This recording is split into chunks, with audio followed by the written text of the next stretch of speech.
Hey guys, what's going on? Inception here, and welcome to another video. Today is going to be the Futchamps highlights of how my weekend league went. I think I played, it was like 11 games. We went 10-1.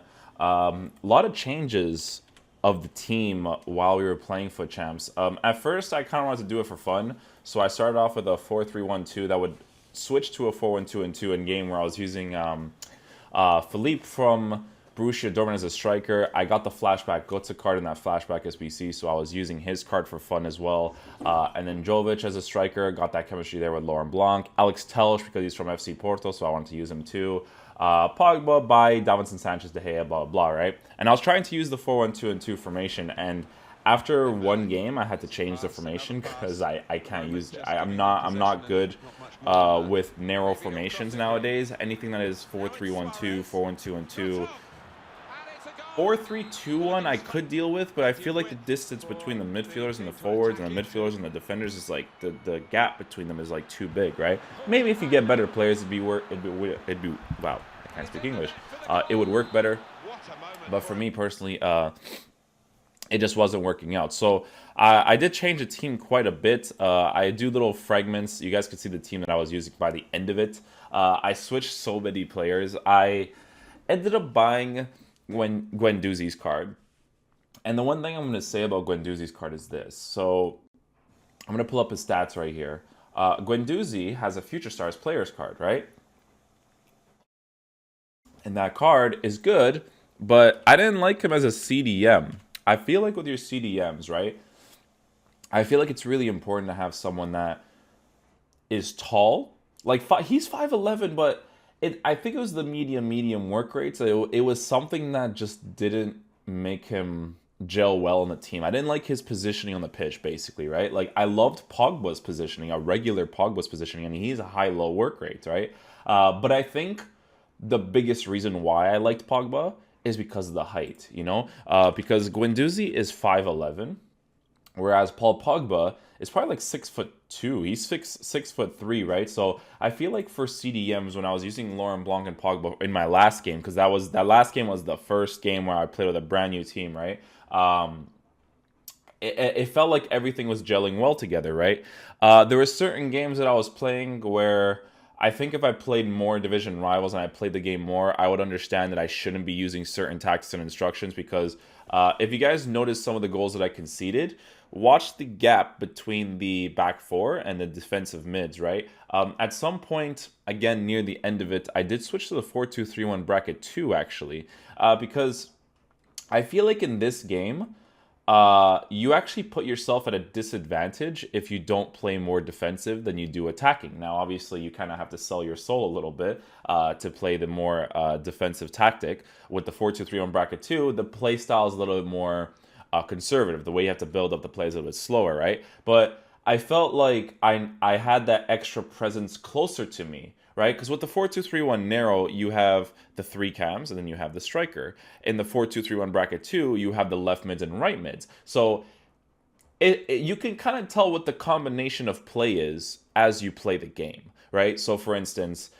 when I was playing with the 4-2-3-1 bracket 2 in my last game, the comeback on defense for the left mids and right mids, when I receive possession of the ball on the defense, everyone being closer to you is the most ideal thing ever, right? Because you tell your striker to be on balance. You don't have to tell him to come back on defense, right? But come back on defense will play according to the tactics you use and the work rates that your players have, right? So with William, because he has high work rates, he does do the comeback and defense well in the central cam position. But then once I receive possession of the ball, he's already boosting upwards. He's already getting into that middle position. With the striker right now, I'm using a Europa League Lacazette. Problem with the Europa League Lacazette is he doesn't have the height nor the physical presence, so I'm missing that concept of gameplay where I can cross the ball up, he can win the header to pass it back, and then we can go on the counterattack. That's a missing presence, especially if someone is using constant pressure or press after possession loss, stuff like that, right? But he was okay as a lone striker. He didn't play too bad. His general movement on the ball is really good because his agility and balance is already good. So if you give him a hunter card, it'll increase his sprint speed, acceleration, and his shooting in general. His composure and his agility and balance is already really good, so his dribbling will be fine.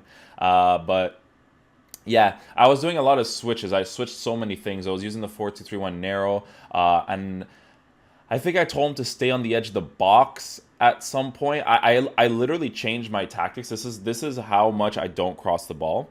I changed my tactics from the 4-2-3-1 bracket to have my left mids, right mids, and cam to stay on the edge of the box because their work rates will still make them push into the box, if that makes any sense, right? Like a Dembele is a high-low work rate, so he's still going to push sometimes. But when I set my tactics to 1 in players in the box and I put them on stay on the edge of the box, I felt like I was playing better because it fit my playstyle. I don't like crossing the ball, and I can't cross the ball because I'm not going to cross the ball to players like Lacazette, Dembele, and Richarlison could win the ball in the air, but people have 6 center backs nowadays, so it's not really going to work out that well. If someone has like a flashback, David Luiz, and even a regular Varane, not even Varane, regular Sergio Ramos, like those guys are going to win the ball in the air. So I just don't cross because it's not fun for me, right? I sometimes see comments, people in the comment section saying why I don't cross the ball more often. I don't have fun crossing because crossing is like an RNG factor, right? It's not really in my control. It's a completely random thing. It's like corners, right? Anything can happen from corners. You don't know that you're going to score them. You don't know that you're building up that play. So I'm not a huge fan of it. How did my general experience go playing these Futchamps games? Honestly, guys, it wasn't very good. I can't say that I have fun playing this game, and you guys know my stance with this game. I play it for content creation. There's no secret in that. People know that's exactly why I play.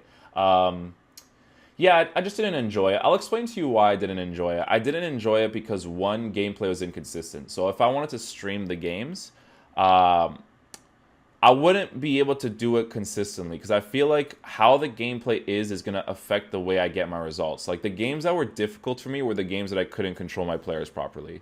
And then there was one game that I played where you guys will see one game that I played where it was actually an opponent that had great tactics against me. It wasn't like he was doing overpowered stuff. He just had a tactic for his team that like really really exploited my team, and that's why I had to switch to the 4-2-3-1 bracket 2. When I switched to it, he couldn't touch me anymore. I was like in the 60th minute or something where I think you guys will be able to actually see the clip where he crosses it and I get lucky and he doesn't score, he hits the post. I pause the game, I'm like, no, I'm switching it and I need to do something to counter what this guy's doing. And you guys know me, when I play FIFA, I use like a footballing brain, so I see what my opponent is doing and I break it down and I do what I need to do to counter it. I switched my tactics to the 4-2-3-1 bracket 2. He couldn't cross the ball. He couldn't exploit my middle anymore. He couldn't do any of that stuff, right? So that's the thing with FIFA. Sometimes you'll face someone and their tactics will just be better than yours, but you have to understand that you have to make a team meta-wise where you can switch to any formation at any given point in the game to counter what your opponent is doing. That's why dynamic tactics is a really cool feature, because if I had that 4-2-3-1 bracket 2 set up already, I wouldn't have to pause the game to do it, and that's what I ended up doing afterwards, right? I try to be more specific with my tactics so that I don't have to switch things and pause the game to go do it because I have everything set up. So now I have a 4-2-3-1 bracket 2 setup that starts in the beginning, and then if I feel like I need more of an attacking presence with players more in the middle, I have the 4-2-3-1 narrow for me to do that as well. And then I have the constant pressure tactics and all that kind of stuff too, right? So yeah, that was the only game that the gameplay was decent and my opponent was actually very good. His tactics just played really well against my tactics. That's what it really was. I didn't feel like he was a better player than me, and it showed once I changed my tactics and formation that he just couldn't touch me anymore, right? Because it was when I was playing against him, it was a tactic game. It was who had the better tactics. So I once I switched, it ended up working really well. You'll see it's the one with Richarlison scoring with his 5-star weak foot as a green time finesse, but like I was saying, in regards to my general experience playing this weekend in my 11 games, I didn't play the full 30, so the 11 games is not really a good representation of how Futchamps goes in general, because it only gets really worse after 14 and 15 matches, and then that's when it gets like really annoying. I don't like Futchamps as a game mode. There's no secret to this. I really do despise the game mode, actually. I think that the game's balance should definitely be division rivals, online tournament mode where you play the 3 qualifying games and then the 4 rounds or whatever it is, or the yeah, I think that's how they did in the World Cup mode. Challenges on the side and then foot drafts on the side, right? I feel like that's the best And then obviously ways for you to earn untradeable pack rewards through just playing the game consistently, right? So that way you can use those untradeable pack rewards towards your SPCs and stuff. As you play the game, you can build up towards, unlocking certain players. Like flashback cards, the game should be a certain way, right? Where if you play the game a lot, you should be able to unlock those cards, but still be able to unlock the high tier icons. That's how much content. Because people get surprised, like, oh, you got 500k. Like for instance, I got like Roberto Firmino and Tadic Champions League cards in my silver rewards from Division 1, and people were like, oh, like that's a crazy reward, but that's a reward you should be getting anyways. It should actually be more, and people will be like, why should it be more? It's not about being like, there's a word for it, stingy or whatever. It's not stingy. There's a word for it, but I can't think of it right now. But people need to understand that high tier icons cost like 2 million coins, 2.5 million coins, right? Ruud Gullit, Patrick Vieira, Johan Cruyff, Pele, Ronaldo. There's so many of these cards that you have to collect, right? So if I were to get Division 1 rank 1, that would be worth the grind, because then every week I'd play, I'd be getting more and more rewards so I can get more and more players. Not only is there that, but there's also Team of the Seasons. You want to be able to collect all the Team of the Seasons when it comes out. You want to be able to collect informs as they come out. When flashback cards come out, you want to be able to collect them. When Future Stars cards come out, you want to be able to collect them. Obviously, I'm not saying you should give these cards for free, but I'm saying that back in the day, I used to have 5,000 plus games, right? If I have 5,000 plus games, I expect to have high tier icons, maybe like 3 or 4 different Team of the Season teams, a full Future Stars players team, all the flashback cards. That's not a bad thing to say, because nobody even touches 1,500 by the end of the year, and I had a 5,000 at that time. If I play 5,000 nowadays, I would not even come close to a Moments icon team. Not even close. Even if I consistently got elite finishes in Futchamps or top 100s, depending if I were to get it once I upgraded my team, because top 100 you need that upgrade, any of those types of things. It's not really doable nowadays, but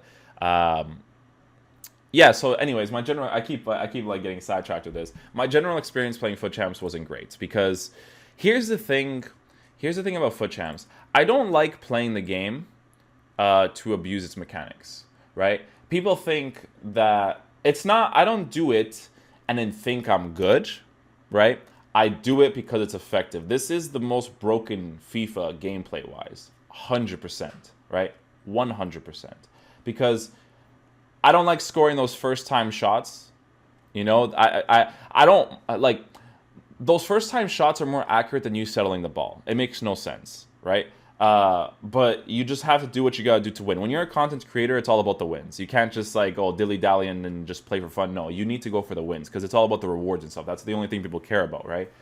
Although, whatever, I just wanted to do gameplay to show you guys. I do score good goals. It's not like every goal I score is a first-time shot, right? Because I still try to play proper football, but whatever.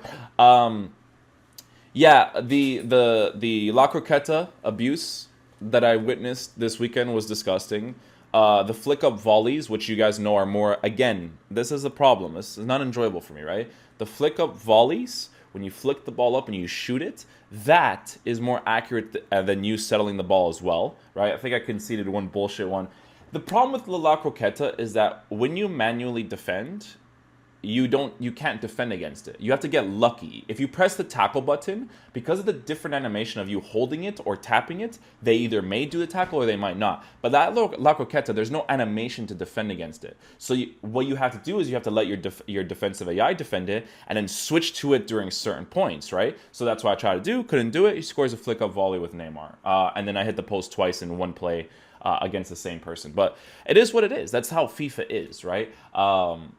Flick-up volleys, flick-up crosses, Bolasie flick crosses to the far post against flashback Ibrahimovic, Ronaldo, Gareth Bale's card. I played against one guy that was using Gary Lin. I was playing against a guy that was basically using guys who had physical presence and heading presence, right? And that's all he was doing the entire game, was just crossing it. For me personally, like, first-time shots are effective, but manual goalkeeping, you might be able to avoid it a little bit, not that much, because it's powerful. It's a power strike, right? But I didn't enjoy the general experience. People think I enjoy using these mechanics to win games. I don't. I like to score proper goals to win games. That's how I have fun in FIFA. Nice little passing plays and then just break down the defense. But kind of the way it is. It's kind of the way the game is right now. But yeah, 10-1 in Futchamps. I don't know if they increased the time today because it was broken yet, or servers were broken yesterday. So I have no idea. But yeah, that's my general experience playing the game. That's how my Futchamps weekend went, and I hope you guys enjoyed this video. Yeah, I don't know what to tell you guys. It wasn't a fun experience. It's not a fun experience. Futchamps just doesn't belong in this game. Division Rivals, I'm down to play Division Rivals and then a casual mode on the side as I'm playing every single day. But Futchamps concept is it's just flawed. It's just a very, very flawed concept. And then with the gameplay being as it is, as broken as it is, as game mechanic abusive as it is, it's not fun, right? So hopefully you guys enjoy these goals that I did score. Some of them, at least. That's pretty much it, guys. I'll see you guys later. Peace out, my dudes. Love you guys.